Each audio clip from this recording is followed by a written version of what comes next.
नमस्कार दोस्तों, मैं हूं आपका होस्ट सूरज कुमार और आप देख रहे हैं IGNOU IQ Hindi YouTube channel. दोस्तों, पिछले की वीडियो में जो है हमने यूनिट 6 के बारे में पढ़ा था, जिसका शीर्षक था स्वायत्तता आंदोलन। आज हम पढ़ेंगे इकाई 7 के बारे में। इकाई 7 का शीर्षक है विद्रोह। तो आइए बिना किसी देरी के शुरू करते हैं आज का हमारा ये चैप्टर। उससे पहले फिर से आपको बता दूं कि अगर अभी तक आपने असाइनमेंट बनाना शुरू नहीं किया है तो हमसे आप PDF ले सकते हैं। PDF की कीमत सिर्फ 10 रुपये है, यानी एक सब्जेक्ट का जो PDF का कीमत है असाइनमेंट की वो महज 10 रुपये की रखी गई है। यानी अगर आपका 8 सब्जेक्ट है तो सिर्फ आपको 80 रुपये पे करने पड़ेंगे। अगर आपके 10 सब्जेक्ट है तो आपको 100 रुपये पे करने पड़ेंगे। तो अभी तुरंत ऑर्डर कर दीजिए आप अपना असाइनमेंट का PDF। चलिए देखिए, विद्रोह का मतलब क्या होता है समझिए। विद्रोह का मतलब होता है कि जिसे हम लोग कहते हैं इनकलाब जिंदाबाद, वो है विद्रोह। विद्रोह कब होता है?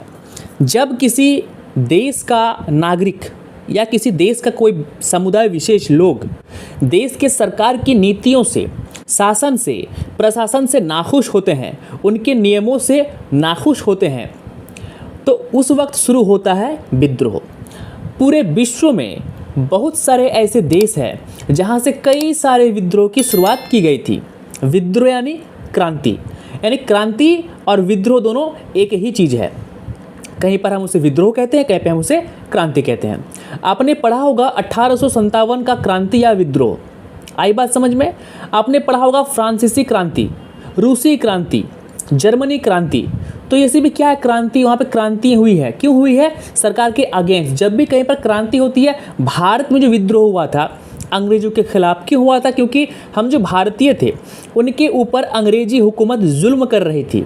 उनके जुल्म के खिलाफ आवाज़ उठाने के लिए हमने विद्रोह का सहारा लिया था। विद्रोह कई तरीके से हो सकते हैं। एक हिंसात्मक विद्रोह हो सकता है जिसमें अंग्रेजों की संपत्ति को हमने नष्ट किया था। आपने चौरा चौरी हत्याकांड के बारे में जाना कि किस प्रकार चौरा चौरी में एक जेल में हमला कर दिया गया। जो गांधी जी जो थे वे विद्रोह तो करते थे, लेकिन वे अहिंसात्मक विद्रोह करते थे।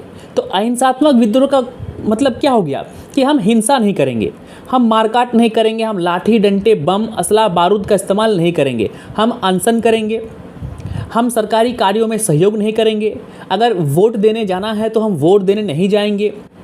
आई बात समझ में? अपनी दुकानें बंद रखेंगे। विद्रोह और क्रांति आज भी हमारे भारत में होती है, तो वह छोटे स्तर पर होती है। जैसे कि मान लीजिए सरकार की कोई नीति है, उस नीति के खिलाफ भारत बंद बुलाया जाता है, या झारखंड बंद, या दिल्ली बंद, या उत्तराखंड बंद, या उत्तर प्रदेश बंद बुलाया जाता है, तो वो भी एक क्रांति का छोटा सा रूप है। क्यों? क्योंकि सरकार की नीति के खिलाफ जो है हम ये बंद का बुलावा कर रहे हैं, तो वो भी एक प्रकार का क्रांति ही है, लेकिन छोटा वाला क्रांति है। आई बात समझ में? इसमें खून खराबा नहीं होता, मार काट नहीं होती, अहिंसात्मक आंदोलन या विद्रोह है। तो उसे ही कहते हैं विद्रोह, आंदोलन और क्रांति, तीनों एक ही चीज़ है। अगर भारत की बात करें तो बंगाल को विद्रोह, आंदोलन या क्रांति की धरती कहा जाता है। अंग्रेज़ों को भारत से भगाने के लिए अधिकतर जितनी भी क्रांतियाँ हुई है ना, वो बंगाल की धरती से ही जो है वो हुई है। और जो बंगालियों का योगदान है देश को स्वतंत्रता प्राप्ति में या देश को आज़ाद करने में, वो सबसे अधिक है। देखिए, सबका है, मैं किसी का फेवर या ये नहीं कर रहा हूँ, लेकिन मतलब अधिक क्रांतिकारी जो है ना वो बंगाल की धरती से आए हैं, चाहे वो साहित्यकार के रूप में हो। देखिए, मैंने क्या कहा, क्रांति के कई रूप हो सकते हैं। एक क्रांति ऐसी भी है कि आप लिखकर जो है अंग्रेजों के खिलाफ आप लिख रहे हो, तो वो भी एक क्रांति का ही रूप है।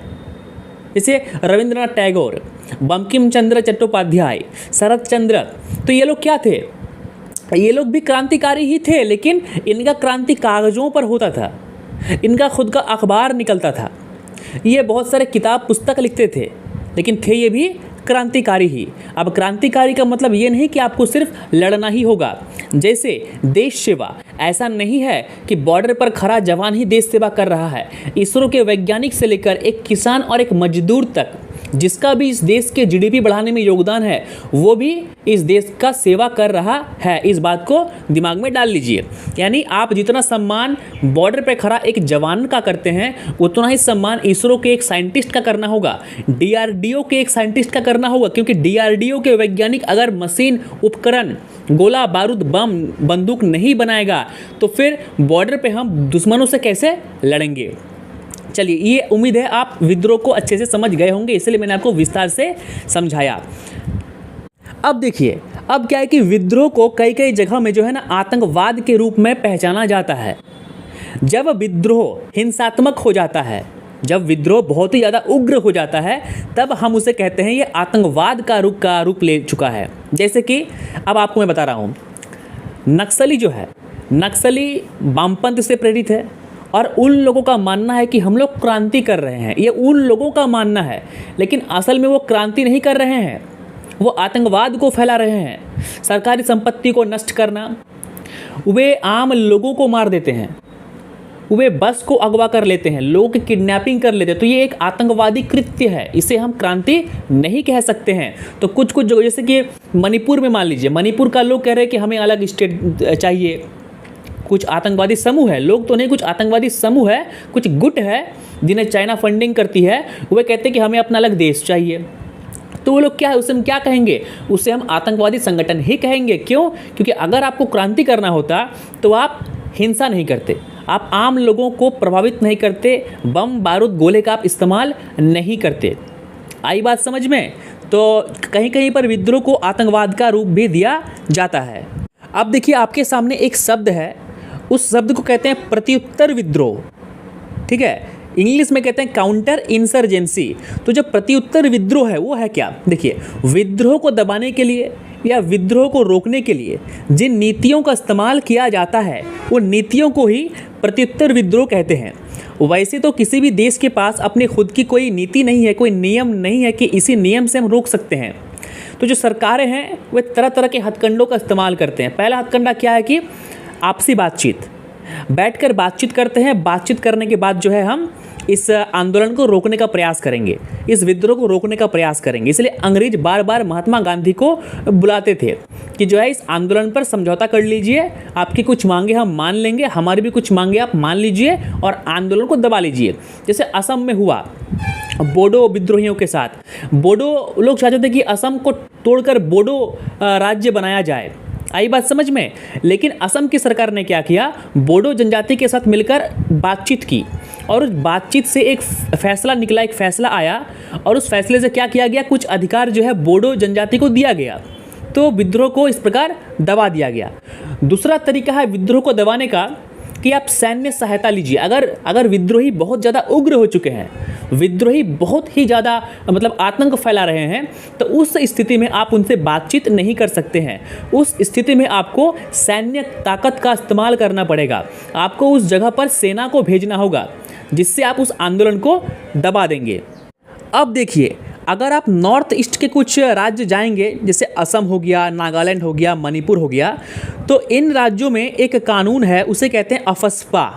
आपने सुना होगा। अफस्पा का जो फुल फॉर्म है वो है armed force special power act, 1958 में से लागू किया गया। अब अफस्पा में क्या है कि सेना को कुछ सरकार शक्ति देती है। ठीक है, सेना को कुछ स्पेशल शक्तियाँ जो है दी जाती है। क्यों? क्योंकि सेना को कहा जाता है कि अगर आपस में ये नियम है कि अगर आपको लगता है कि ये फलना व्यक्ति जो है ये आतंकवादी गिरोह से है या शांति को भंग कर सकता है, तो आप उसे बिना सरकार के परमिशन के गिरफ्तार कर सकते हैं। ये कानून अफस्पा के अंदर में जो है भारतीय सेना को दिया गया है नॉर्थ ईस्ट में। तो ऐसे कुछ नियम है जो लागू किए गए हैं विद्रोह को रोकने के लिए। अब आगे हम बात करेंगे भारत में विद्रोह की उत्पत्ति कैसे हुई। देखिए, ऐसे तो भारत में अंग्रेज़ों के आने से पहले जो विद्रोह है वो कभी हुआ नहीं था। हाँ, जंगें होती थी, शिवाजी छत्रपति महाराज शिवाजी के साथ औरंगजेब का, पृथ्वीराज चौहान के साथ मोहम्मद गौरी का, लेकिन वो विद्रोह नहीं था। लेकिन कुछ कुछ जगह भारत में, जैसे कि मैंने नॉर्थ ईस्ट का आपका एग्जाम्पल दिया, उसके बाद और एक एग्जाम्पल हम ले सकते हैं कश्मीर के बारे में। तो कश्मीर के जो कुछ मुसलमान हैं, जो पाकिस्तान परस्ती मुसलमान हैं, वह सरकार के अगेंस्ट में क्या करते हैं, विद्रोह करते हैं। आपने देखा होगा कश्मीरी नौजवानों को पत्थर फेंकते हुए, ठीक है, इस्लामिक झंडा को लहराते हुए, ISS का झंडा लहराते हुए या पाकिस्तान जिंदाबाद कहते हुए। तो वो कश्मीर का विद्रोह है। नागालैंड और जो भी असम है उसके विद्रोह के बारे में हमने पहले पढ़ा था कि उन्हें अलग राज्य का मांग था, सरकार की नीतियाँ अच्छी नहीं थी वहाँ के लिए, लेकिन वे लोग मान गए। आई बात समझ में? बिना हथियारों के इस्तेमाल किए वे लोग मान गए, समझौतों के साथ वे लोग मान गए। हाँ, कुछ कुछ जगहों में हथियारों का, बंदूकों का, सेना का इस्तेमाल करना पड़ा गवर्नमेंट को। लेकिन बात करें कश्मीर की, तो कश्मीर में सरकार जो है पूरी तरीके से अपने नियमों में बदलाव करती है और जो आतंकवादी है या जो मतलब कि विद्रोही हैं, जो पाकिस्तान परस्ती हैं, उनके ऊपर भी कार्रवाई की गई और उसके बाद कश्मीर के विद्रोह को रोका गया। आज कश्मीर में आपको पत्थरबाजी एक भी नहीं मिलेगा। क्यों? क्योंकि पाकिस्तान से आने वाला फंडिंग को रोक दिया गया है। आई बात समझ में? तो वो है कश्मीर का विद्रोह। एक हो गया नॉर्थ ईस्ट का विद्रोह, एक हो गया कश्मीर का विद्रोह और एक हो गया मध्य भारत एवं पूर्वी भारत का विद्रोह। तो अब ये जो मध्य भारत और पूर्वी भारत का विद्रोह, ये क्या है भाई? ये है नक्सली मूवमेंट। ये क्या मूवमेंट है? नक्सली मूवमेंट। अब मैंने आपको पहले ही बताया कि नक्सलियों का कहना क्या है कि नक्सली देखिए मार्क्सवादी है और मार्क्सवादियों का एक ही कहना है पूंजीपतियों का विरोध करना, पूंजीवादी सरकार का विरोध करना। उनका ये मानना है कि समाज में अगर 100 लोग हैं तो उन 100 लोगों के पास समान बराबर का संपत्ति होना चाहिए। ऐसा नहीं कि 100 लोग में 5 लोग इतने पैसे वाले हैं कि समाज का 70% पैसा जो है सिर्फ उन चंद 5 लोगों के पास है। तो जो वामपंथी है वे इस चीज़ का विरोध करते हैं। और आज भी आपने कुछ दिन पहले देखा झारखंड में भी जो है नक्सली हमला हुआ, जिनमें हमारे 2 जवान जो है वो वीर गति को प्राप्त हो गए। तो वो भी उनके नज़र में विद्रोह है। वो कहते हैं कि विद्रोह है, लेकिन मैं तो खुद इसे विद्रोह नहीं मानता। ये एक आतंकवादी कृत्य है। आप किसी मतलब कि सेना के जवान को मार रहे हैं, आप पुलिस को मार रहे हैं, यह विद्रोह नहीं हुआ, ये विद्रोह नहीं है। आपको विद्रोह करना है तो उसके लिए आप कलम की नीति अपनाइए, उसके लिए आप अनशन करिए, बाजार बंद करवाइए, गाड़ी बंद करवाइए, आप ये नीति अपना सकते हैं। लेकिन आप किसी की जान माल की हत्या आप नहीं कर सकते हैं। ये विद्रोह नहीं, ये आतंकवादी कृत्य है, चाहे आप इसे कितना ही विद्रोह क्यों ना कर ले। तो भारत में जो विद्रोह की उत्पत्ति हुई थी वो अंग्रेजों के समय से हुई थी। आई बात समझ में?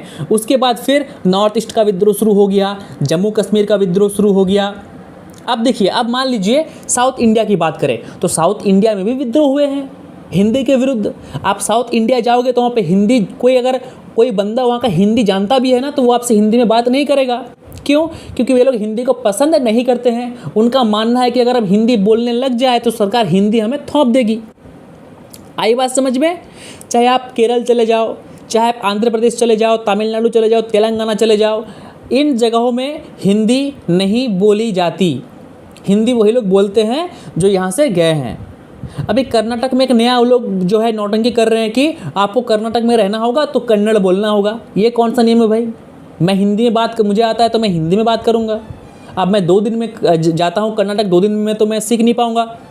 मुझे कर्नाटकी से कन्नड़ सीखने के लिए मुझे 1-2 साल का समय चाहिए होगा, 3 साल का समय चाहिए होगा। आई बात समझ में? अब वहाँ पे लोग गए काम करने के लिए। अब हम काम करें कि हम कन्नड़ सीखें? तो वहाँ पर भी विद्रोह हो रहे हैं हिंदी के विरुद्ध, हिंदी के खिलाफ। आई बात समझ में? कुछ दिन पहले बिहार के लोगों को वहाँ से भगाया जा रहा था, ये न्यूज़ सामने आई थी। ये सच है कि झूठी हम किसी और दिन बात करेंगे। लेकिन वही बिहारियों के विरुद्ध भी क्या था? विद्रोही था कि हम बिहारियों को यहाँ काम करने नहीं देंगे। तो विद्रोह के अलग अलग स्वरूप हो सकते हैं। आई बात समझ में? चलिए, अब सबसे पहले हम जानेंगे जम्मू कश्मीर के विद्रोह के बारे में। अब देखिए, कश्मीर का विद्रोह को जो जितना किताब में आपका दिया हुआ है उतना अगर आप पढ़ेंगे तो समझ में नहीं आएगा। देखिए, कश्मीर को समझिए पहले। जम्मू कश्मीर जो है पहले भारत का ही हिस्सा था। जम्मू कश्मीर राज्य पाकिस्तान से सटा हुआ है। जम्मू कश्मीर की में अधिक आबादी जो है वो 80% आबादी वो मुसलमानों की है। लेकिन जम्मू कश्मीर का राजा हरि सिंह एक हिंदू राजा हुआ करता था। आई बात समझ में? इस पर मैंने पहले भी जो है आपको चर्चाएं जो है मैंने की थी इसके बारे में। अब हुआ कुछ यूँ कि कश्मीर है भाई स्वर्ग, तो इसे हर कोई हड़पना चाहता है। 1947 में जब भारत पाकिस्तान अलग हो गए अंग्रेज़ों से, तो उस वक्त कश्मीर जो था ना, कश्मीर एक अपना खुद का जो है प्रिंसियली स्टेट था। मतलब ना भारत के अंडर में था ना पाकिस्तान के अंडर में था। भारत ने, अंग्रेज़ों ने क्या किया, बहुत सारे जो राज्य थे, छोटे छोटे जो कस्बे, मतलब कि प्रिंसियली स्टेट थे, मतलब कि क्या बोलते हैं उसको, मैं उसका जो पूरा हिंदी में भूल रहा हूँ, मतलब यूँ समझिए कि जहाँ पे राजाओं का शासन था, वैसा क्षेत्र जहाँ पे राजाओं का शासन था। अंग्रेज़ों ने क्या कहा कि उनसे कहा कि अगर आप चाहते हैं तो किसी भी देश में शामिल हो सकते हैं, और अगर आप चाहते हैं कि नहीं खुद हम किसी में शामिल नहीं होंगे, हमारा खुद का एक अपना अलग स्टेट होगा, तो वो भी आप कर सकते हैं। तो हरि सिंह ने पहले क्या चुना कि हम अपना स्वतंत्र राज्य में के रूप में रहेंगे, ना भारत में मिलेंगे ना पाकिस्तान से जाके मिलेंगे। लेकिन 1948 में 1948 में पाकिस्तान की सेना जम्मू कश्मीर में हमला कर देती है। तो जम्मू कश्मीर में जब पाकिस्तान की सेना हमला कर देती है तो राजा हरि सिंह के पास तो अधिक सेना थी नहीं, तो उन्होंने नेहरू को ख़त लिखा कि आप जो है भारतीय सेना को कश्मीर भेजिए ताकि हम पाकिस्तान से लड़ सकें। तो भारतीय सेना पाकिस्तानियों को हराकर वहाँ से खदेड़ती है।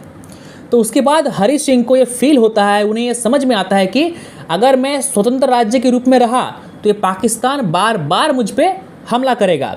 तो इसलिए उन्होंने क्या किया, लिखित में जो है जम्मू कश्मीर को भारत के अधीन कर दिया, भारत को सौंप दिया कि जो है मैं जम्मू कश्मीर को भारत को सौंपता हूँ। तब से वो भारत का एक अंग हो गया। था तो सारा चीज़ पहले अखंड भारत ही, आई बात समझ में, पहले तो सब कुछ भारत ही था, बांग्लादेश भी भारत ही था, पाकिस्तान भी भारत ही था, श्रीलंका वगैरह भी सब भारत ही था पहले, आई बात समझ में। तो उस समय से जो कश्मीर है वो भारत का अभिन्न हिस्सा बन जाता है।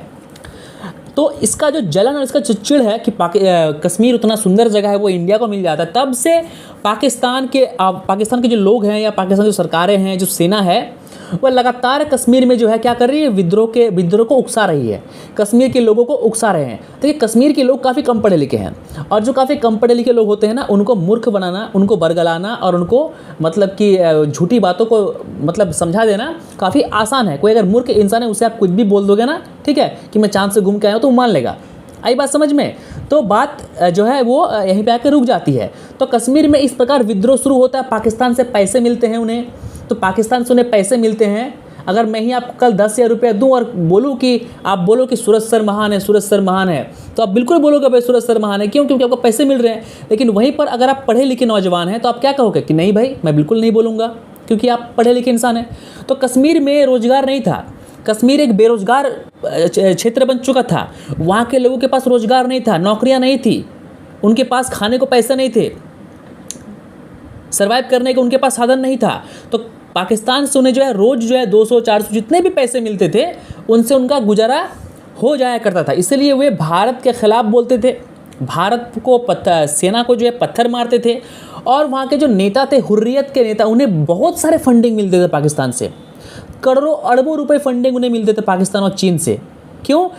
जम्मू कश्मीर का स्थिति को ख़राब करने के लिए, आई बात समझ में। तो कश्मीर की जो विद्रोह है वो यहाँ से शुरू होता है। कश्मीर का पहला, देखिए कश्मीर जब अलग राज्य बना तो उसको कश्मीर जब मतलब भारत में जब आया ना, तो भी उसके लिए कुछ अलग नियम बनाया गया। जिस 370-35A आर्टिकल जो 370 को हटाया गया, 370 के अंदर में क्या कहा गया कि कश्मीर का अपना खुद का राष्ट्रीय गान होगा, कश्मीर का खुद का अपना एक अलग संविधान होगा, कश्मीर का अपना खुद का जो है वो नियम होगा। लेकिन विदेशी मामले, सैन्य मामले, इन सभी मामलों में जो है वो भारत सरकार ही निर्णय लेगी। लेकिन नियम कानून जो है राज्य में क्या होगा ये वहाँ के जो मुख्यमंत्री या प्रधानमंत्री होंगे वो तय करेंगे। राज्य में जो है किसे नागरिकता मिलनी चाहिए किसे नहीं, उसे ये जो है वो उसका डिसाइड कौन करेगा? जम्मू कश्मीर की सरकार करेगी। अब देखिए जम्मू कश्मीर का एक सबसे ख़राब नियम क्या था जो मुझे सबसे अधिक खटकता है, वो ये था कि अगर मान लीजिए अगर जम्मू कश्मीर का कोई लड़का या लड़की, मान लीजिए जम्मू कश्मीर की कोई लड़की है, जम्मू कश्मीर की कोई लड़की अगर पाकिस्तान के लड़के से शादी करता है तो उसे जम्मू कश्मीर का नागरिकता मिल जाएगी। वहीं अगर ये लड़की भारत के किसी स्टेट के किसी भी लड़के से शादी करता है तो भारत के उस स्टेट के लड़के को जम्मू कश्मीर की नागरिकता नहीं मिल जाएगी। इससे हम क्या समझ सकते हैं कि जो जम्मू कश्मीर की सरकार थी ना, ठीक है, ये पाकिस्तान परस्ती थी। अब भारत में है और भारत के लोगों को आप नागरिकता नहीं दे रहे हैं तो कहीं ना कहीं आप क्या कर रहे हैं? पाकिस्तान की मुखालफत कर रहे हैं, पाकिस्तान की तरफ जा रहे हैं। अब देखिए जैसे जैसे जो है 1990-80 दशक आती गई, ये विद्रोह जो है और पनपना शुरू हो गया। जम्मू कश्मीर में कई दो प्रकार के विद्रोही समूह उभर कर सामने आए। पहला था जम्मू और कश्मीर लिबरेशन फ्रंट और दूसरा था पाकिस्तान समर्थित हिजबुल मुजाहिदीन ग्रुप जो अखिल इस्लामाबाद को मानता था। आई बात समझ में। अब उसके जो युवा कश्मीरी शिक्षित पीढ़ी के लोग थे जैसे यासीन मलिक जो भी जेल में है, शब्बीर शाह, जावेद मीर, इन्होंने इलेक्शन में भाग लिया। इन्हें अच्छा नहीं लगा इलेक्शन में तो वे विद्रोह करना शुरू कर दिए, ये आतंकवादी गुट में शामिल हो गए। अब आता है 1993 का दौर 1993 में लगभग 26 अलगाववादी समर्थक दल, अलगाववादी मतलब जो सरकार के विरोध में बात करता है, तो वे 26 दलों ने एक साझा मोर्चा का निर्माण किया और उसका नाम दिया हुर्रियत। उसके बाद हुर्रियत भी दो भागों में बट गया। एक भाग था क्या, कट्टरपंथी, जो कश्मीर को पाकिस्तान में मिलाना चाहते थे, और उसी का जो है दूसरा भाग था, दूसरा गुट था, वो था कि नहीं, हम पाकिस्तान में तो नहीं मिलाएंगे, अपना खुद का जो है अपना एक अलग देश बनाएंगे। तो ये था कश्मीर की स्थिति। 2008 से लेकर 2014 तक 6 साल पाकिस्तान के युवाओं को बरगलाया गया, उन्हें पैसे दिए गए सेना पर पत्थर फेंकने के लिए। आई बात समझ में? लेकिन मोदी सरकार का बहुत ही अच्छा ये है नियम जो है वो लाए कि 370 को हटा दिए। आज कश्मीर में देखिए लाल चौक कितना सुंदर हो गया, कश्मीर में ब्रिज बन रहे हैं, फ्लाईओवर बन रहे हैं, कश्मीर में मॉल बन रहे हैं, कश्मीर कितना भव्य हो गया। इस बार का जो हमारा 15 अगस्त था, वहाँ पर कश्मीरी मुसलमानों ने, हिंदुओं ने, सभियों ने मिलकर जो है राष्ट्रगान गाया, झंडा का जो है उत्तोलन किया। तो कितना अच्छा हो गया, क्या से क्या हो गया कश्मीर। आई बात समझ में? तो ये था कश्मीर के विद्रोह के बारे में। अब बात करेंगे उत्तर पूर्व के विद्रोह के बारे में। वे देखिए, उत्तर पूर्व में 8 राज्य हैं, जिनमें असम, अरुणाचल प्रदेश, मणिपुर, मेघालय, मिजोरम, त्रिपुरा, नागालैंड और सिक्किम है। तो इन सभी राज्यों में विद्रोह देखने को मिला है। अब इन सभी राज्यों में जो विद्रोह देखने को मिला है, तो हर विद्रोह का एक कोई नया कारण होता है। तो इन 8 राज्यों का कारण ये था कि ये जो भारत का जो बाकी राज्य थे, वे बाकी राज्य के लोग और उनकी सरकारें और साथ में भारत की केंद्र सरकार इन 8 राज्यों को अनदेखा करती थी। मतलब कि आप खुद सोचिए, जब नागालैंड का कोई व्यक्ति हमारे तरफ आता है तो हम लोग उसे क्या कहते हैं, ये चीनी है, ये चाइनीज है, जबकि ऐसा नहीं होना चाहिए। वे इंडियन हैं, भले उनकी शक्ल उन लोगों से मिलती है जलवायु के कारण, लेकिन हम उन्हें चीनी नहीं कह सकते हैं। तो कहीं ना कहीं हम उनका मजाक उड़ा रहे हैं। सरकारी सुविधाएं जो है वे उन लोगों को उतनी अधिक नहीं मिल पाती जितना एक मुंबई, दिल्ली, कलकत्ता, बेंगलोर के लोगों को मिल पाती है। सरकार जो है वहाँ पर अपना जो काम होता है, प्रोजेक्ट होता है, बड़े बड़े डैम हो गया, बड़ी सड़कें हो गई, बड़े बड़े मॉल्स हो गए, तो वो सारी चीज़ें जो है वहाँ पर नहीं होती। तो उनको क्या फील होता है कि भारत में रहकर भी जो है लोग हमसे भेदभाव करते हैं, सरकार भी हमसे भेदभाव करती है, जबकि ऐसा नहीं होना चाहिए। तो कहीं ना कहीं जो उत्तर पूर्व के राज्यों में विद्रोह का उत्पन्न हुआ है, वह इसी कारण जो दोस्तों उत्पन्न हुआ है। मैंने पिछले अध्याय में आपको कहा था नागा विद्रोह के बारे में, यानी नागालैंड के जो लोग हैं वो विद्रोह कर रहे थे। उसके बाद बोडो लैंड के बारे में आपसे बात हुई थी कि बोडो जनजाति के जो लोग थे वो असम में विद्रोह कर रहे थे। क्यों? क्योंकि असम की सरकार जो है, ठीक है, उनको अनदेखी कर रही थी। अब कुछ देखिए त्रिपुरा में क्या, त्रिपुरा में नेशनल वॉलंटियर्स का गठन किया गया। किस लिए? विद्रोह के लिए। आई बात समझ में? और फिर और एक है मिजो नेशनल फ्रंट। देखिए त्रिपुरा में जो देखिए हर एक राज्य में अपना अपना एक दल होता है जो विद्रोह करता है, ठीक है। तो त्रिपुरा में क्या था? National volunteers. अगर बात करें मिजोरम की तो मिजो नेशनल फ्रंट। तो ये सभी, ये जो मिजोरम में है, ये मिजो नेशनल फ्रंट, ये ग्रुप है जो विद्रोह को जन्म देता है। अब बात करते हैं त्रिपुरा की। देखिए त्रिपुरा में एक नया फ्रंट है, national liberation front of Tripura. इसका त्रिपुरा में गठन किया गया। क्यों? जो इसका कहना था कि हम लोग आवाज़ उठाएंगे, हम लोग विद्रोह करेंगे सरकार के अगेंस्ट, और हम अपना जो ये है वो उसको लेंगे, अधिकार को लेंगे। उसके बाद फिर एक अलग गुट बनाया गया, all Tripura tribal front. Tribal मतलब जो आदिवासी है, ठीक है, ATFF गठन किया गया। उसके बाद मैंने पिछली अध्याय में आपको उल्फा के बारे में पढ़ाया था कि किस प्रकार जो है उल्फा असम में विद्रोह को शुरू किया, हथियारों के साथ विद्रोह को शुरू किया, और बाद में सरकार को मजबूरन उल्फा के जितने भी एक्टिविस्ट थे, जितने भी कार्यकर्ता थे, उनको मारना पड़ गया। क्यों? क्योंकि उल्फा के जो एक्टिविस्ट थे वो अपना एक्टिविज्म छोड़ के वो टेररिज्म पे आ गए थे, इसलिए उनको जो है वो दबाना और कुचलना पड़ गया। तो ये था उत्तर पूर्व में विद्रोह का थोड़ा सा आपका एक व्यू। अब आगे हम पढ़ेंगे नागा विद्रोह के बारे में, डिटेल्स में जानेंगे। तो आइए शुरू करते हैं नागा विद्रोह। देखिए नागा विद्रोह जो है ना, वो आज का नहीं है, वो बहुत पहले का है। ये 1918 का है। 1918 में जो है नागा लोगों ने नागा क्लब की स्थापना की। 1929 में नागा क्लब ने साइमन कमीशन के सामने संप्रभुता की मांग रखी। 1946 में नागा क्लब का विस्तार होकर एक राजनीतिक संगठन नागा नेशनल काउंसिल का गठन हुआ, जिसका नेतृत्व कौन कर रहे थे? अंगामी फिजो। इसका प्रमुख लक्ष्य क्या था कि एक अलग नागालैंड का गठन करना। नागालैंड पहले असम का ही हिस्सा था। वो असम से 1963 में क्या हुआ था, अलग हुआ था। यानी 1963 में नागालैंड एक अलग राज्य बना। किससे अलग होकर, असम से अलग होकर। आई बात समझ में। और ये जो नागा नेशनल काउंसिल था, इसका गठन सिर्फ और सिर्फ इसलिए किया गया था कि असम से नागालैंड को अलग किया जा सके। फरवरी 1947 में नागा नेशनल काउंसिल ने एक ज्ञापन सौंपा ब्रिटिश सरकार को, जिसमें अंतरिम सरकार के गठन की मांग की गई थी कि हमें भी अपनी सरकार बनाने का जो है वो अधिकार दिया जाना चाहिए। इसके परिणाम स्वरूप एक समझौता हुआ और उस पर हस्ताक्षर किया गया, जिसे 9 सूत्रीय समझौता कहा गया। ये जो 9 सूत्रीय समझौता है, ये अंग्रेजों और नागाओं के बीच में हुआ था। इसे जून 1947 में नागा अकबर हैदरी और NNC के बीच ब्रिटिश प्रशासन की तरफ से हस्ताक्षर किए गए। नागा अकबर हैदरी समझौते ने नागालैंड को 10 वर्षों के लिए संरक्षित दर्जा प्रदान किया कि आपको हम अभी अलग राज्य का स्टेटस नहीं देंगे, लेकिन 10 साल के लिए आपको एक अलग राज्य का स्टेटस हम देंगे कि आप सरकार अपने लोगों के लिए बना सकते हैं, सिर्फ 10 साल के लिए। आई बात समझ में।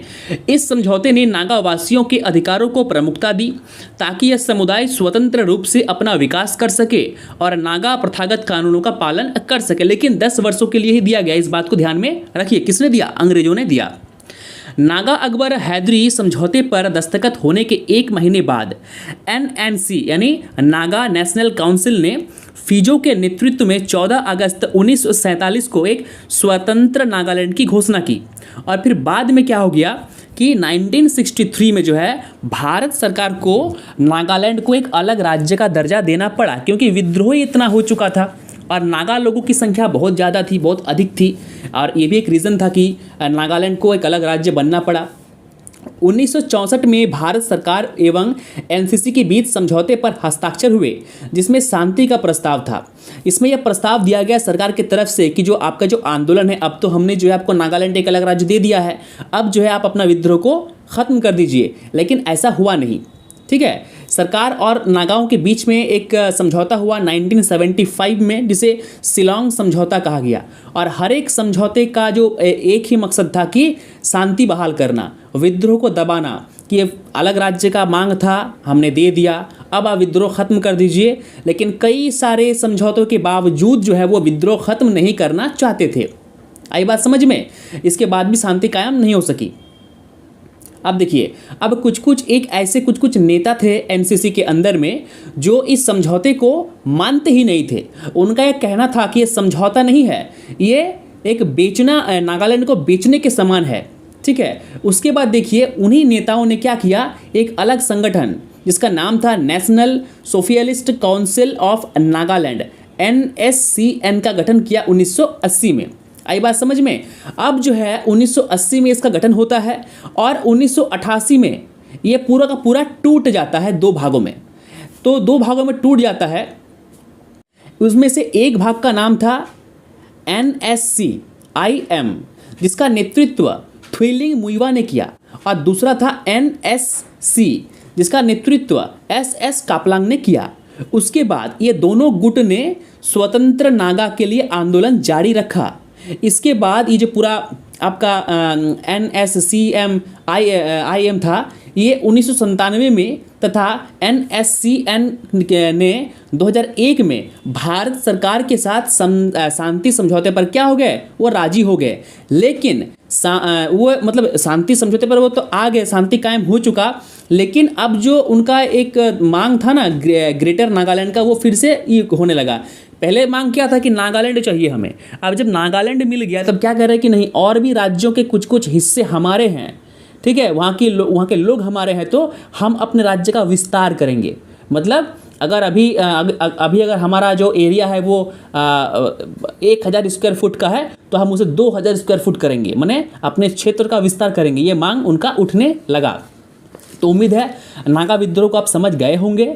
आगे है मणिपुर का विद्रोह। अब देखिए मणिपुर के विद्रोह में क्या हुआ। देखिए मणिपुर ना एक बहुत ही बड़ा क्रिटिकल स्टेट है, क्योंकि जो आज भी आप देख सकते हैं कि मणिपुर में क्या हुआ। मणिपुर में ना विभिन्न समुदाय हैं, कुकी समुदाय, मैती समुदाय और भी बहुत सारे नागा भी वहाँ पे हैं। तो मणिपुर का जो हाल है वो दूसरा है, हर समुदाय का अपना खुद का एक लीडर है। ऐसा नहीं कि पूरे राज्य का ही एक लीडर है, ऐसा बिल्कुल नहीं है। हर समुदाय का 10 समुदाय है तो 10 लीडर हैं, और 10 लीडर किसी की भी बात को सुनने वाले नहीं है, सब अपनी अपनी बातों पर अड़े हुए हैं। सबसे बड़ी समस्या मणिपुर की यही है, एक शब्द में मैंने आपको बता दिया। अब कुछ आंकड़े पर देख लीजिए। मणिपुर सबसे अधिक विद्रोही गुट है, आई बात समझ में। मणिपुर में विद्रोह 1949 में शुरू हो चुका था, जब मणिपुर के महाराजा ने मणिपुर एक पहले अपना खुद का एक प्रिंसिपली स्टेट हुआ करता था, स्वतंत्र राज्य, ठीक है। तो मतलब कि उनके पास अधिकार था कि वो भारत सरकार में शामिल होंगे या नहीं होंगे, तो वे नहीं हुए थे, वहाँ के जो थे राजा। अब देखिए, मणिपुर में सबसे अधिक विद्रोही गुट है और सभी गुटों का अपना अपना एक क्या है, लीडर है। मणिपुर का जो विद्रोह है वो 1949 में शुरू हुआ था, और हुआ क्यों था इसका कारण जान लीजिए आप। हुआ इसलिए था कि मणिपुर के जो महाराजा थे, देखिए पहले जब आज़ाद हुआ, फ्रीडम को मिला इंडिया को, तो उस वक्त राज्यों कुछ ऐसे प्रिंसिपली स्टेट थे, मतलब जहाँ सरकार राजा चलाया करते थे, जमींदार चलाया करते थे। वहाँ पे क्या किया गया था, सरकार की तरफ से बोला गया था कि वो आपके ऊपर डिपेंड है कि आप भारत में मिलना चाहो या आपका मन नहीं मिलना चाहते हैं तो मत मिलिए आप। आई बात समझ में। जैसे जम्मू कश्मीर का राजा हरि सिंह, वो बाद में भारत में मिले, पहले वो नहीं मिले थे। हैदराबाद का निजाम, वो भी भारत में बाद में मिले, पहले नहीं मिले थे। तो उसी प्रकार मणिपुर का भी एक अलग डोमिनियन था। तो मणिपुर के महाराजा ने क्या किया, इंडियन डोमिनियन में वो शामिल हो गए, मतलब कि मणिपुर को भारत को सौंप दिया, और इसी बात को लेकर वहाँ विद्रोह शुरू हुआ। अब देखिए, एक बहुत ही बड़े कम्युनिस्ट लीडर थे वहाँ के, उनका नाम था हिजाम इराबोट। तो हिजाम इराबोट जो थे वो शुरू से ही मणिपुर को एक अपना अलग स्टेट बनाना चाह रहे थे। उनके ऊपर कई बार कानून तोड़ने का मुकदमा लगा, और अंततः हिजाम इराबोट 1950 में म्यांमार चले गए, और कुछ दिन बाद वहीं पर उनकी मृत्यु हो गई। हालांकि अधिक दिनों तक मणिपुर में वो नहीं रहे, और अधिक दिनों तक आंदोलन को सक्रिय रूप से चला नहीं पाए, लेकिन एक आंदोलन का जो शुरुआत है और बीज बोना होता है ना, तो वो मणिपुर में आंदोलन का बीज बो दिए थे। वे लोगों के भीतर इस चीज़ को बता दिए थे कि आपको लड़ना है अपने राज्य के लिए। आई बात समझ में। आप देखिए, 1964 में अलगाववादी गुट UNLF, United national liberation front का गठन किया गया, जिसके अध्यक्ष अरबम समरेंद्र थे। इसका लक्ष्य था कि मणिपुर की संप्रभुता को दोबारा हासिल करना। 1968 में क्रांतिकारी मणिपुर सरकार का गठन किया गया, जिसका उद्देश्य एक समानांतर सरकार का कार्य करना था। बाद में समाजवादी विचारधारा का समर्थन करते हुए राज्य में अन्य अलगाववादी गुट भी उभरकर सामने आए। अलगाववादी मतलब जो सरकार की बातों को नहीं मानते हैं, जो संविधान का नियम को नहीं मानते हैं। उदाहरण के तौर पर people's revolutionary party of Kangleipak, people's liberation army PLA, और कालिंगपंग कम्युनिस्ट पार्टी KCP, जिनका गठन 1977 में, 78 में और 80 में किया गया। ये सभी जो जितने भी संगठन है, ठीक है, ये PLA है, KCP है, उसके बाद आपका प्रीपक है। तो प्रीपक मतलब ये people's revolutionary party of Kangleipak. तो ये जितने भी पार्टियां हैं ना, संगठन है, ये सभी अलगाववादी संगठन है, यानी सरकार के अगेंस्ट में काम करती है। और बता दूं आपको, चीन से और पाकिस्तान से इनको फंडिंग मिलती है बहुत ज़्यादा। और मणिपुर में अफीम की खेती बहुत धड़ल्ले से होती है, और जो इलीगल अफीम होता है ना, उसका भी खेती इनके द्वारा किया जाता रहा है अक्सर। तो अब चीन से इनको समर्थन मिलता है कि आप जो है मणिपुर को एक अलग ये करो। चीन का ये सपना है कि मणिपुर को भारत से अलग करेंगे, इंडिया में मिलाएंगे, अरुणाचल प्रदेश में को अलग करेंगे, चीन से मिलाएंगे। तो ये सभी जो है चीन का क्या धरा है, ये बात जान लीजिए आप। आई बात समझ में। चलिए अब आगे हम पढ़ेंगे, मणिपुर को पढ़ लिया, अब फिर पढ़ेंगे मिजो विद्रोह, यानी मिजोरम में जो विद्रोह हुआ उसके बारे में पढ़ेंगे। देखिए, मिजोरम में मिजो विद्रोह की शुरुआत वर्ष 1960 में हुई थी, जब Mizo national famine front MNF का गठन हुआ। इसका नेतृत्व लाल डेंगा ने किया, जिसका मकसद मिजो गांवों में मोतम यानी अकाल से राहत प्रदान करना था। देखिए, 1960 के दशक में जो है ना, मिजोरम के पहाड़ी क्षेत्रों में भयंकर अकाल पड़ा था, ठीक है, जिसके कारण जो है ना लोग बहुत मर गए, बहुत बच्चे मर गए, बहुत लोग मर गए। उस समय जो है असम बहुत बड़ा स्टेट था, असम ने भी, ठीक है, असम मिजोरम का हिस्सा था। अब असम की सरकार ने और देश की केंद्र सरकार ने जो है मिजोरम के इस अकाल को अनदेखा किया, उनके समस्याओं का समाधान नहीं किया। इसके कारण जो है मिजो लोगों को बहुत दर्द पहुंचा, बहुत ठेस पहुंचा उन्हें, ठीक है, कि हमारे साथ जो है ना एक अलग तरह का व्यवहार किया जा रहा है, हम अकाल से मर रहे हैं, हमें खाना चाहिए, असम की सरकार और केंद्र सरकार हमें खाना नहीं दे रही है। बहुत अन्याय हुआ उनके साथ। तत्कालीन सरकार ने काफ़ी ख़राब काम किए थे उस दौर के सरकार, उस दौर के प्रधानमंत्री या मुख्यमंत्री। 1961 में अकाल तो किस तरह समाप्त हो गया, और अकाल समाप्त होने के बाद लालडेंगा ने, ठीक है, अपनी पार्टी को, जो उनका जो विद्रोही पार्टी था उसको क्या किया, एक अलग राजनीतिक पार्टी में कन्वर्ट कर दिया कि नहीं अब हम लोग चुनाव लड़ेंगे। तो उसके बाद पहले जो इसका पार्टी का जो नाम था, ठीक है, मिजो नेशनल फेमिन फ्रंट, तो इनमें इस पर फेमिन, ठीक है, फेमिन नाम को हटा दिया गया। आई बात समझ में? और उसका पार्टी का नाम हो गया मिजो नेशनल फ्रंट। 1966 में मिजो नेशनल फ्रंट ने मिजो राज्य के गठन के लिए ज़बरदस्त आंदोलन छेड़ा, और सीआरपीएफ और उनके बीच में, सुरक्षा बलों के बीच में और उनके बीच में बहुत ही ज़्यादा हिंसात्मक झड़प हुई। कई पुलिस वाले मर गए, कई मिजो लोग मर गए। इस बात को देखते हुए 1976 में कलकत्ता में भारत सरकार और जो है लालडेंगा की जो पार्टी थी वो दोनों के बीच में समझौता हुआ, और इसके बाद में हिंसा में कमी आई। उसके कुछ दिन बाद 1986 में मिजोरम समझौता हुआ, वो भारत सरकार और जो लालडेंगा था उनके बीच में हुआ था, ठीक है। लास्ट में अंततः फरवरी 1987 में मिजोरम भारत का 23वां राज्य बना, और इसके प्रथम मुख्यमंत्री कौन बने? लालडेंगा। आई बात समझ में? तो मिजो समझौता भारतीय इतिहास का सबसे सफल राजनीतिक समझौता भी माना जाता है। इस प्रकार मिजो विद्रोह स्ट्रोक ऑफ पेन द्वारा समाप्त कर दिया गया। जो समझौता हुआ था ना, उस समझौते का नाम था स्ट्रोक ऑफ पेन। आई बात समझ में? तो यह था मिजो विद्रोह। आगे हम पढ़ेंगे पंजाब में विद्रोह के बारे में। देखिए, पंजाब में विद्रोह के बारे में आप सभी जानते होंगे। कुछ चीज़ें मैं यहाँ पे पहले आपको बता दूँ। ऑपरेशन ब्लू स्टार के बारे में आपने सुना होगा।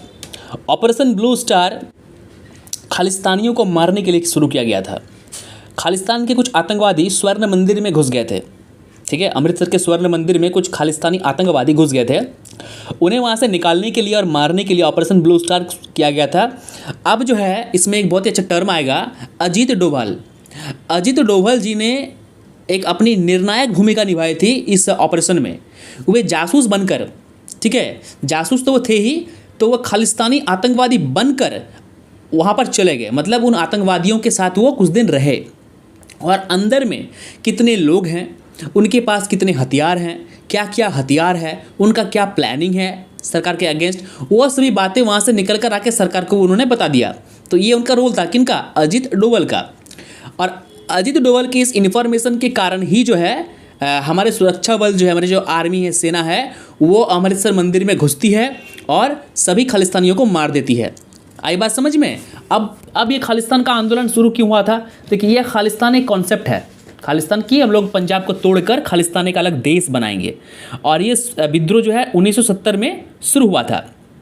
तो इसके जो मतलब कि इस आंदोलन जो उसको शुरू किया था, उनका नाम था विंडारा वाले। ये पाकिस्तान द्वारा शुरू किया गया ये टर्म है, ठीक है। पाकिस्तान गवर्नमेंट इनको फंडिंग करती है खालिस्तानियों को, पाकिस्तान और चाइना का। तो ये पूरा का पूरा ये था। अब जो है ऑपरेशन ब्लू स्टार में मारते हैं खालिस्तानियों को। अब इसका बदला लेने के लिए खालिस्तानी समर्थक जो इंदिरा गांधी के बॉडीगार्ड थे, वे 1984 में इंदिरा गांधी को वो मार देते हैं। आई बात समझ में? तो ये था पंजाब का आंदोलन। पंजाब में आंदोलन का एक ही मकसद था कि पंजाब को अलग करना और एक खालिस्तान का निर्माण करना। कुछ दिन पहले भी जो शुरू हुआ था खालिस्तानी मूवमेंट। आई बात समझ में? चलिए अब देखिए आगे, अब हम देखेंगे नक्सल प्रभावित क्षेत्र। देखिए, इसके बारे में मैंने काफ़ी चर्चाएं की है, इसलिए कुछ चीज़ों को मैं स्किप कर रहा हूँ, ठीक है। देखिए, भारत में नक्सली मूवमेंट आया कब? देखिए, भारत में नक्सली मूवमेंट को या फिर नक्सलिज्म को लाने वाले दो लोग थे। पहला चारू मजुमदार और कानू सान्याल। चारू मजुमदार और कानू सान्याल चीन के द्वारा जो है फंडेड थे। चीन से उनकी मतलब बातें होती थी, वे चीन जाते थे, और भारत में कम्युनिस्ट विचारधारा को लाने वाले यही दो लोग थे। आई बात समझ में? भारत में उनको लाने वाला, उन्हें नक्सलिज्म को शुरू करने वाले यही लोग थे, और मार्क्सवादी विचारधारा को भारत में लाने वाले भी यही लोग थे। भारत में कुछ स्टेट ऐसे हैं जैसे झारखंड, छत्तीसगढ़, उड़ीसा, बंगाल, आंध्र प्रदेश और महाराष्ट्र, इन राज्यों में जो है ना माओवादी विद्रोह बहुत ज़्यादा हुआ है, यानी नक्सल प्रभावित क्षेत्र, ये नक्सल प्रभावित क्षेत्र है। अब देखिए इनका विद्रोह क्यों, इनका विद्रोह देखिए ये जो है ना ये वामपंथ है, ये वामपंथियों से प्रेरित एक अपना उनका खुद का एक विंग है। नक्सलाइट लोग देखते हैं, कहते हैं लाल सलाम, देखते हैं ना मूवी वगैरह में लाल सलाम बोलते हैं, तो ये उनका नारा है। अब मैं आपको एग्जांपल देता हूँ वामपंथी कौन है। कन्हैया कुमार जो जेएनयू में नारे लगाए थे, ठीक है, वो पहले कम्युनिस्ट पार्टी में थे, यानी वो पहले वामपंथी थे। तो नक्सल जो होते हैं ना वो भी उसी पार्टी से हैं, सेम पार्टी से हैं। इनका काम है चुनाव लड़ना और उनका काम है बंदूक से लड़ना, दोनों है एक ही चीज़, एक ही टर्म है, ठीक है, एक पूरब है एक पश्चिम है, ये बात जान लीजिए, एक ही चीज़ है, ठीक है, कोई दिक्कत नहीं है। मतलब सोचिए कि कन्हैया कुमार जब वामपंथ में थे तो उनके नक्सलाइट लोगों से बातें होती होंगी, बिल्कुल होती होंगी भाई, ठीक है। नक्सली लोग क्या कहते हैं कि हम लोग आंदोलन कर रहे हैं सरकार के विरोध में। अब किस चीज़ का आंदोलन भाई, आंदोलन उस चीज़ का, उनका यह सोच है कि पूंजीवादी सरकार को हम धराशायी करेंगे। वामपंथियों का सोच है ये, वामपंथ क्या चाहते हैं कि एक ऐसा राज्य हम बनाएंगे जिसमें सभी बराबर रहे, किसी के पास अधिक पैसा ना रहे। जमींदार के पास जैसे 100 बीघे की ज़मीन है, ऐसा बिल्कुल ना हो, ऐसा बिल्कुल नहीं हो, ठीक है, सब वो ज़मीन जो है बराबर भागों में बांट दिया जाए। तो इसीलिए ना बंगाल में जब कम्युनिस्ट का वामपंथ का जब सरकार बना, आई बात समझ में, ज्योति बसु जब बने बंगाल में मुख्यमंत्री, तब उन्होंने क्या किया, उन्होंने सबसे पहले जिन लोगों के पास, जिन बंगालियों के पास बहुत ज़मीन थी, 100 बीघा 150 बीघा, उन सभी को क्या कहा कि आपको इतना बीघे ज़मीन रखने का परमिशन नहीं है, ठीक है, आप 60 बीघा ज़मीन ही रख सकते हो, बाकी का जो ज़मीन है वो आपको सरकार को देना होगा। और सरकार ने उस ज़मीन को लेकर क्या किया, जो गरीब थे, जो मजदूर थे, उनको दिया। आई बात समझ में। तो वामपंथ का जो पूरा कॉन्सेप्ट है वो इसी पर आधारित है। तो नक्सल प्रभावित क्षेत्र के बारे में यही है। कुछ दिन पहले हमारे झारखंड में गिरिडीह के पास जो है बहुत ज़्यादा नक्सली लोग का उत्पात बढ़ा और हमारे 2 जवान जो है वहाँ पे शहीद हो गए। और एक जो जवान थे ना, तो वो मेरे थाना क्षेत्र के प्रभारी भी रहे थे, उनकी मृत्यु हो गई, वो शहीद हो गए हैं। तो बहुत दुख पहुंचा था क्योंकि उनसे मैं बातें भी करता था, मेरे ही थाना में वो दरोगा के पोस्ट पर थे और उसी मुठभेड़ में जो है वो शहीद हो गए। तो काफ़ी बुरी चीज़ है ये नक्सलिज़म, ठीक है, उनका कॉन्सेप्ट काफ़ी गलत है। गांव में वो स्कूल नहीं बनने दे रहे हैं, गांव में वो विकास नहीं करने दे रहे हैं, गांव में रोड नहीं बनने दे रहे हैं, कंस्ट्रक्शन का काम नहीं करने दे रहे हैं, और क्या कहते हैं कि हम लोग मजदूरों के बारे में सोचते हैं, किसानों के बारे में सोचते हैं। ऐसी बात नहीं है। सभी चीज़ें, ये सब चीज़ें भारत को जलाने के लिए, भारत को तोड़ने के लिए चीन द्वारा फंडिंग की जाती है इन सभी चीज़ों को। तो इसी के साथ चैप्टर होता है ख़त्म। और ये चैप्टर कैसा लगा, थोड़ा बड़ा चैप्टर है क्योंकि आंदोलन के बारे में हमने जाना पढ़ा।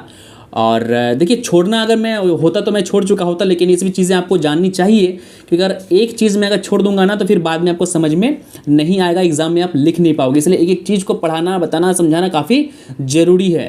तो उम्मीद करते हैं वीडियो आपको समझ में आई है। इसके बाद हम पढ़ेंगे अलग राज्य की मांग के लिए आंदोलन, यानी अलग अलग राज्य की मांग के लिए जितने भी आंदोलन हुए थे वे आंदोलन। तो उम्मीद करते हैं वीडियो अच्छी लगी होगी, तो वीडियो को लाइक कीजिए, वीडियो को शेयर कीजिए और चैनल को सब्सक्राइब करना बिल्कुल भी ना भूलें।